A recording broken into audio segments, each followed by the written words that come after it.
શ્રી કિચનમાં આપનું હાર્દિક સ્વાગત છે। આજે આપણે બનાવશું રજવાડી ફુલાવરનું શાક। તો પહેલાં તો આ ફુલાવર 2 પાણીએ તો ધોઈને લઈ લીધા છે। હવે મીઠાના પાણીથી ધોવાના છે। હવે એમાં મીઠું નાખશું આપણે, પછી એમ સારી રીતે એને મિક્સ કરી અને ધોઈ લેવાનું છે।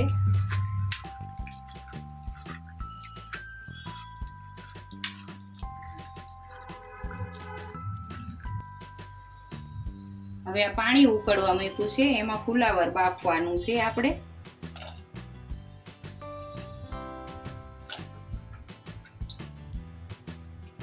મીઠું ધોવામાં નાખ્યું છે એટલે તમે બાફવામાં ન નાખો તો હાલે, પછી વઘાર ટાણે મીઠું નાખવાનું।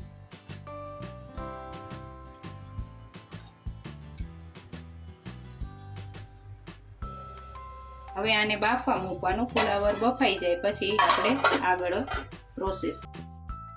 તો જુઓ, હવે આ ફુલાવર બફાઈ ગયું છે, મીઠામાં ધોઈને લીધું હતું એટલે થોડુંક જ મીઠું બાફવામાં નાખવાનું હતું। પછી તો હવે વઘારમાં નાખશું।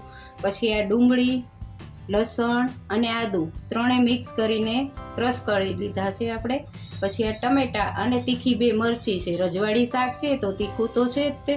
તો હવે આમાં 2 મરચી નાખી છે આપણે। આ ગરમ મસાલો રેગ્યુલર મસાલા, પછી સ્વાદ પ્રમાણે મીઠું અને કોથમીર। તો હવે આપણે વઘાર કરશું। હવે આપણે આ 3 પાવરા તેલ લીધું છે તો એમાં જીરાનો જ વઘાર કરવાનો, રાઈ નથી નાખવાની। અડધી ચમચી જીરું લેવાનું।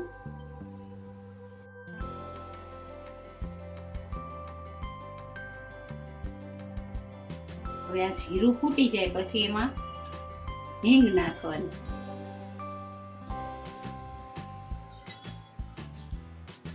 હવે જો આ જીરું ફૂટવા માંડ્યું છે એટલે હિંગ નાખવાની। હિંગ થોડીક વધારે પ્રમાણમાં લેવાની છે, ફુલાવરનું શાક છે એટલે।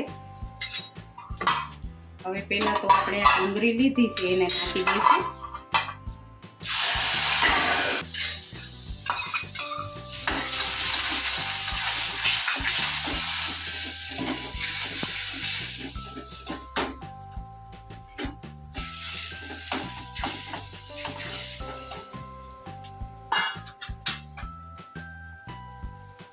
અડધી ચમચી હળદર નાખવાની છે। સ્વાદ પ્રમાણે મીઠું નાખવાનું।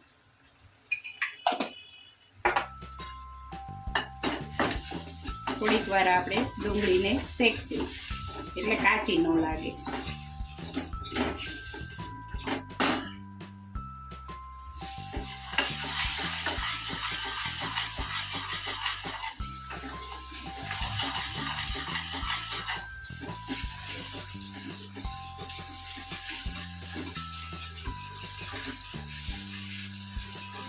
હવે આ ટમેટા ને મરચાં છે એ દળેલા છે એ નાખી દઈશું।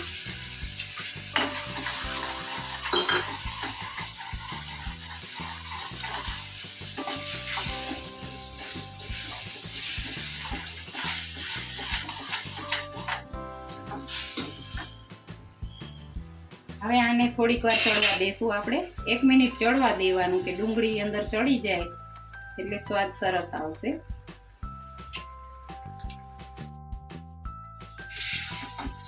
તો જો હવે આ ચડી ગયા છે આપણે ડુંગળી ટમેટાની બધી ગ્રેવી બનાવી હતી। હવે આ ગરમ મસાલો નાખવાનો।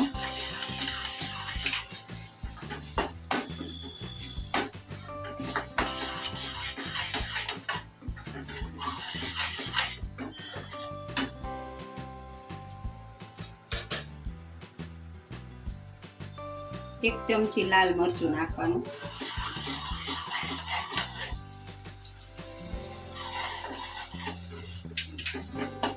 એક આટલું જ પાણી લેવાનું છે કે આપણા મસાલા કાચા ના રહે એટલે।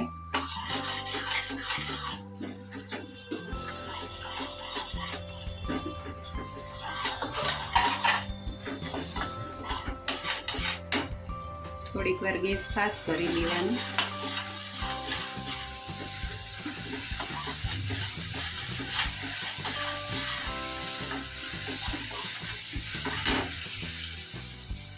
ધાણા જીરું લેવાનું અડધી ચમચી।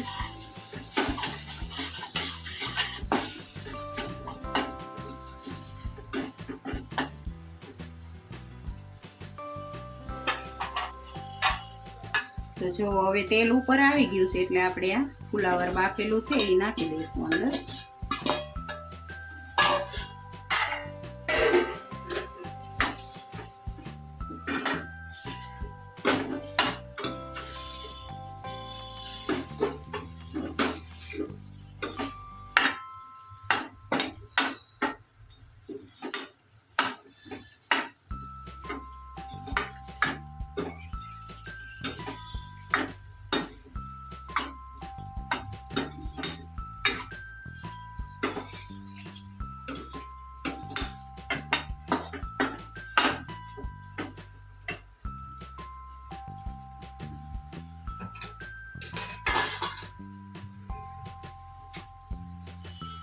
થોડો ગેસ ફાસ્ટ કરી પછી ઉપરથી કોથમીર નાખશું.